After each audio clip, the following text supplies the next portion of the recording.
بسم اللہ الرحمن الرحیم اللہم صلی علی سیدنا و مولانا محمد وعلی آل سیدنا و مولانا محمد وبارک وسلم وصلی علیہ۔ تمام محبین و مخلصین کو السلام علیکم ورحمۃ اللہ وبرکاتہ۔ معزز ناظرین و سامعین، ہم سب جانتے ہیں کہ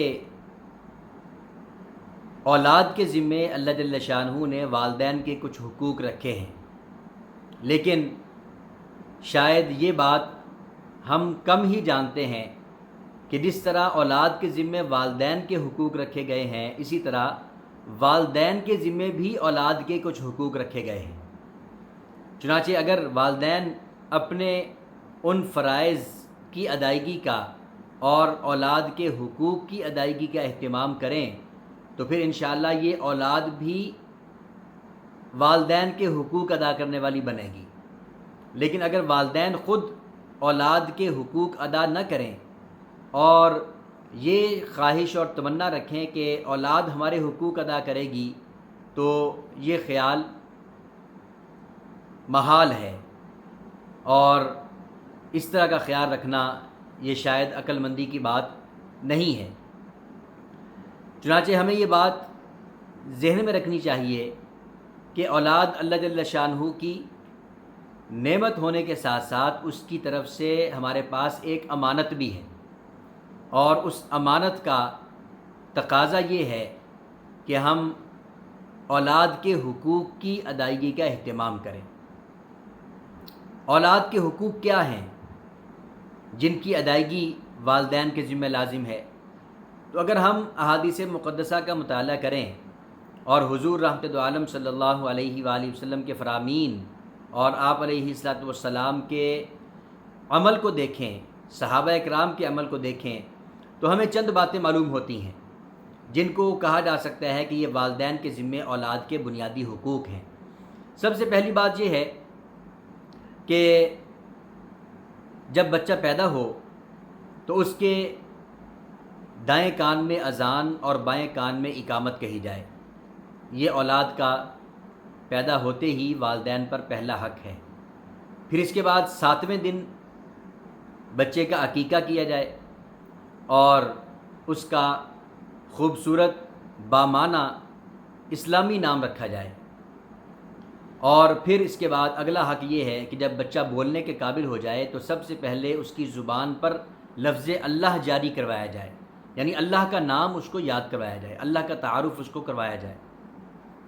اور پھر اس کے بعد جب بچہ 7 سال کی عمر تک پہنچ جائے تو اسے نماز سکھائی جائے، کیونکہ نماز بنیادی عبادت ہے، بنیادی حکم ہے جو ایمان کے بعد بندہ مومن کی طرف متوجہ ہو رہا ہے، اور یہی وہ عبادت ہے جو سب سے زیادہ قرب خداوندی کا ذریعہ ہے۔ تو اس لیے نماز کی تعلیم دی جائے۔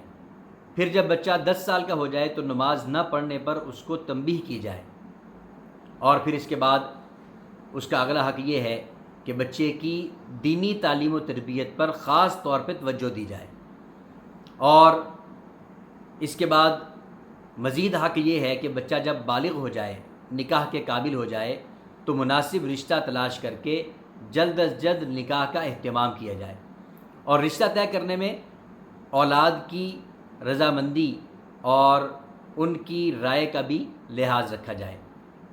یہ چند بنیادی حقوق ہیں جو والدین کے ذمہ لازم ہیں کہ وہ اپنی اولاد کے لیے ادا کریں۔ گویا یہ اولاد کے حقوق ہیں اور والدین کے فرائض ہیں۔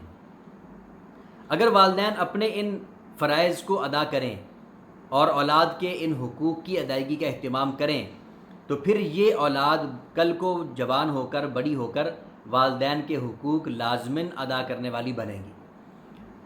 اس حوالے سے ایک واقعہ بھی کتابوں میں لکھا ہے کہ سیدنا فاروق اعظم رضی اللہ تعالیٰ عنہ کے پاس ایک آدمی اپنے بیٹے کو لے کر آیا اور آ کر شکایت کی کہ یا امیر المؤمنین، میرا یہ بیٹا نافرمان ہے، مجھے گالیاں دیتا ہے، مجھے مارتا ہے، میرے ساتھ بد زبانی بد کلامی کرتا ہے۔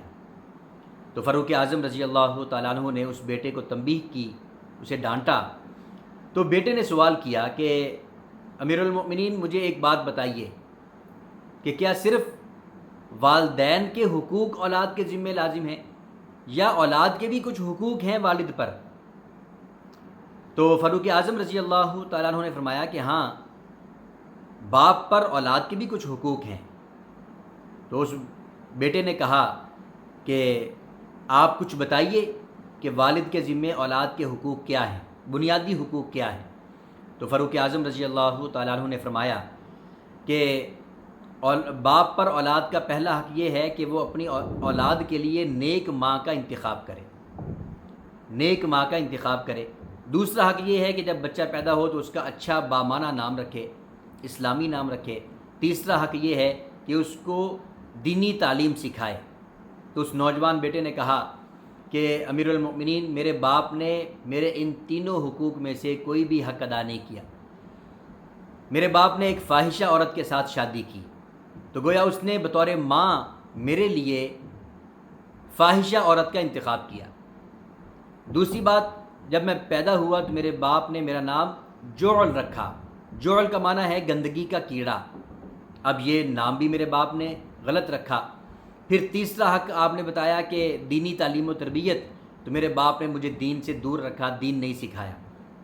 جب یہ بات سنی تو فاروق اعظم رضی اللہ تعالیٰ عنہ نے اس باپ سے فرمایا کہ تجھے تیرے اپنے ہی کیے کی سزا مل رہی ہے، اب تو ساری زندگی اس کو بھگت۔ تو میرے ناظرین، اس واقعے سے ہمیں یہ بات معلوم ہوئی کہ اگر والدین اپنی اولاد کے حقوق ادا نہیں کریں گے تو پھر اولاد بھی والدین کے حقوق ادا کرنے والی مشکل سے ہی بنے گی۔ ہاں، البتہ اگر والدین خود اولاد کے حقوق کی ادائیگی کا اہتمام کرتے رہیں تو پھر اللہ جل شانہ اس اولاد کو والدین کے حقوق کی ادائیگی کرنے والا بنائے گا۔ ظاہر سی بات ہے کہ اولاد کے بنیادی حقوق میں ایک حق یہ ہے کہ اس کو دینی تعلیم و تربیت کا اہتمام کیا جائے، دین سکھایا جائے۔ اب جب آپ بچے کو دین سکھائیں گے تو دین بچے کو بتائے گا کہ ماں باپ کی شان کیا ہے، ماں باپ کی عظمت کیا ہے، ماں باپ کے حقوق کی ادائیگی کا اہتمام کس قدر لازم ہے۔ دین یہ سب کچھ بچے کو سکھائے گا اور اس کی اہمیت بتائے گا، تو پھر بچے کے دل میں والدین کی محبت پیدا ہوگی، والدین کی عظمت پیدا ہوگی، والدین کے حقوق کی ادائیگی کا اہتمام کرنے کا شوق اور جذبہ اس کے اندر پیدا ہوگا۔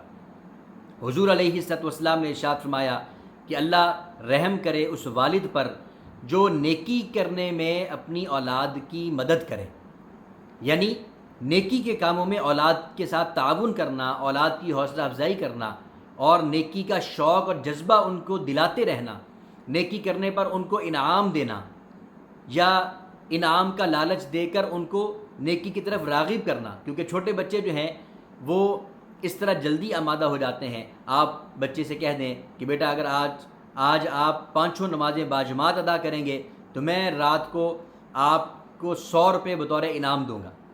اب ویسے بھی آپ نے جیب خرچ تو بچے کو دینا ہے، آج کے دور میں تو ویسے ہی بچہ 100-200 روپیہ تو معمولی بات ہے، چیزوں پہ خرچ کر دیتا ہے، کھانے پینے پہ خرچ کر دیتا ہے۔ تو یہی 100-200 روپیہ جو آپ نے بچے کو بغیر کسی ترغیب کے دینا ہے، آپ اس کو ترغیب دے کر یہ 100 روپیہ انعام کے طور پر دیں تو بچے کے اندر نیکی کا جذبہ بھی پیدا ہوگا اور اس کی ضرورت بھی پوری ہو جائے گی اور آپ کو اس کا اجر و ثواب بھی ملے گا۔ تو اس لیے ہمیں چاہیے کہ ہم اولاً اپنی اولاد کے حقوق ادا کریں تاکہ کل کو جب ہمیں ان کی خدمت کی ضرورت پڑے تو وہ ہمارے حقوق ادا کرنے والے بنیں۔ اللہ ہمیں سمجھنے کی اور عمل کی توفیق عطا فرمائے۔